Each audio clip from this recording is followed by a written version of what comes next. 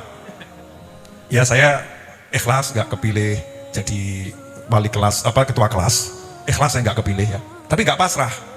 Galau terus. Ini terima ya mawi pasrah. Jadi dia menerima, dikasih Allah apapun dia senang. Dan dia tawakalnya luar biasa, usaha tapi gak takut kalau ditolak, kan begitu. Ya mau melamar ditolak yang gak jadi masalah, diterima ya alhamdulillah. Itu kan sikapnya manusia, nyantai-nyantai saja. Orang yang masih takut kehilangan, takut tadi itu, hidupnya gak bakal bahagia. Qanaah tingkat tinggi, terima mawi pasrah. Sepi pamrih tebih ajri. Sepi pamrih, gak butuh dikenal namanya. Itu majelisnya Habib Novel itu, karpetnya saya yang nyumbang. Habibnya gak pernah ceritakan. Memang saya minta dirahasiakan. Orang model kayak ngono kuwi. Ya, mudah-mudahan nggak ada. Di sinetron saja ada itu. Di sinetron ya. Kalau sinetron kan buat film, buat pelajaran gitu ya. Tahu nggak bang? Ini karpet ini semua saya yang beli. Cuman Habib Novel nggak kasih tahu ya bang. Memang saya minta dirahasiakan. Cukup abang yang tahu ya. Masya Allah. Itu namanya ada pamrih. Sepi pamrih. Bahkan ketika dinisbatkan pada orang lain, saya umumkan, alhamdulillah karpet ini adalah hasil sumbangan Habib Muhammad Al-Habsyi. Kapan Habib Muhammad nyumbang karpet? Yang nyumbang ternyata ada di tengah majelis. Kapan? Hati ini umum. Ya, gak kuat terus ngomong sama temannya Shell. itu Habib Novel berbohong itu. Yang nyumbang itu saya. Tapi kenapa saya nggak disebut-sebut? Keterlaluan ustadznya, keterlaluan syekhnya, terlaluan gurunya, keterlaluan ini. Ini orang yang masih ada pamrih. Maka banyak lagu yang no name. Penciptanya siapa nggak jelas. Tapi lagunya dinyanyikan orang banyak, nyeneng hatinya orang. Banyak yang semacam itu, sehingga dikatakan rahimallahu kubran la yu'raf. Kubur itu kalau sampai nggak dikenal ini siapa yang meninggal di situ, nggak tahu siapa. Itu kuburnya dirahmati sama Allah Taala. Kenapa? Yang dimakamkan nggak butuh pamrih, nggak butuh pamrih. Tapi nggak ada yang kenal. Maka semua yang semakin tertanam di dalam bumi, dia akan semakin tinggi tumbuh ke atas. Maka kalau kamu pengen jadi orang yang tinggi sampai ke jannah, sembunyikan dirimu di dalam bumi. Sanggup? Wah, nggak sanggup. Saya pengen sih dia tahu kalau saya melakukan semuanya. Sepi pamrih, tebih, ajri, jauh dari rasa takut. Takut kehilangan, takut gak dapat makan. Ini nanti kan mungkin ada bagi-bagi nasi itu ya. Ya. Kemudian pas satu nampan kok sebelahnya kelihatan badan agak besar. Mulai mikir, ini kalau tidak segera saya ambil duluan, wah gawat ini. Ini namanya masih apa nih? Ada rasa takut. Yang gak punya rasa takut ya nyantai. Mari Pak, sih Pak, mari Pak, kumpul kabeh. Udah kok gak kumanan gitu ya. Tenang dia. Karena sudah di depannya tadi bukan tebih ajri, depannya apa? Terima, mawi, pasrah. Langgeng tanpa susah, tanpa senang. Wah itu rodo angel ya. Langgeng, ya, gak bergantung sama susah, gak bergantung sama senang. Senang dan susah, hatinya bahagia. Enak ya? Manusia sudah gak bergantung sama senang, gak bergantung sama susah. Itu yang namanya ya ayatuhan nafsul mutmainnah. Hei jiwa yang tenang, mutmainnah, yang dipanggil sama Allah, irji ila rabbiki radiyatan mardiyah. Jiwanya dibuat susah tetap senang, dibuat senang, senangnya nggak ngaruh. Karena kalau orang dibuat senang, senangnya ngaruh. Kalau senangnya hilang jadi susah. Betul? Contoh, saya senang dikasih mobil. Nah kalau mobilnya diambil orang, jadi senang atau jadi susah? Susah. Jadi yang buat dia senang bukan karena dapat, dan ketika kehilangan dia juga nggak susah. Kenapa? Karena udah senang dengan Allah yang Maha Kuasa. Boleh saya kasih contoh? Itu ilmu larang, asli larang. Ya mudah-mudahan yang paham-paham, yang nggak paham jangan paham. Karena kalau memaksakan paham sekarang nggak kuat, akhirnya pusing. Jadi jangan berusaha paham sampai nanti dipahamkan sama Allah Subhanahu wa Ta'ala. Minta saja ya Allah, pahamkan saya. Saya enak buat contoh saya deh. Ketemu Bib Muhammad. Masya Allah. Bib Muhammad ini sugih pol. Amin. Bib Muhammad sugih pol. Samping kiri saya ini loh. Masya Allah. Ganteng pol. Masya Allah. Sugih, ganteng, lomo. Dermawannya luar biasa. Ya, alhamdulillah. Setianya luar biasa. Masya Allah, sama sahabatnya ya. Gak pernah melupakan sahabatnya. Nah saya bertamu ke rumah Bib Muhammad. Ketemu Bib Muhammad. Apakah saya waktu ketemu Bib Muhammad mikiri disuguhi? Enggak. Fokus sama Bib Muhammad. Wadah Bib Muhammad kok mikir suguhan. Apalah artinya datang suguhannya, tak muncul Habibnya. Wes kegantian sopo ngono ya. Romlah positi. Apalah artinya gitu ya. Suguhannya keluar, tapi yang dicinta tidak muncul.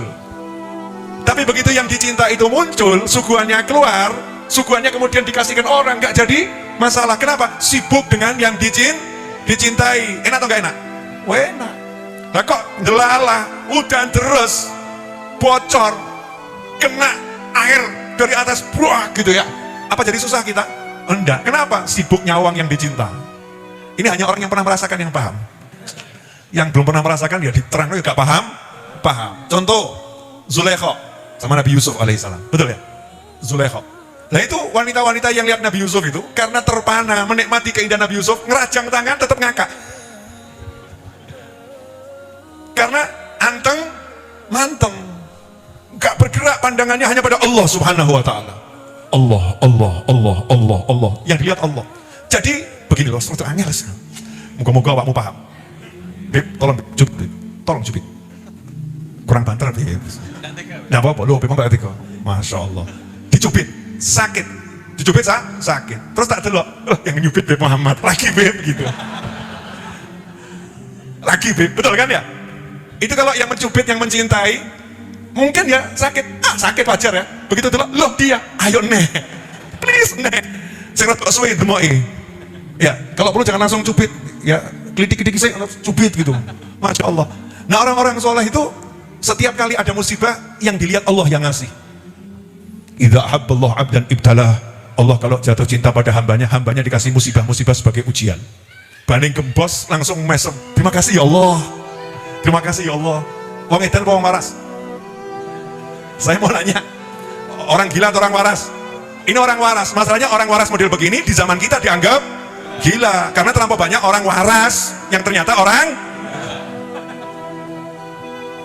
paham ya. Terus terakhirnya kalimatnya apa itu?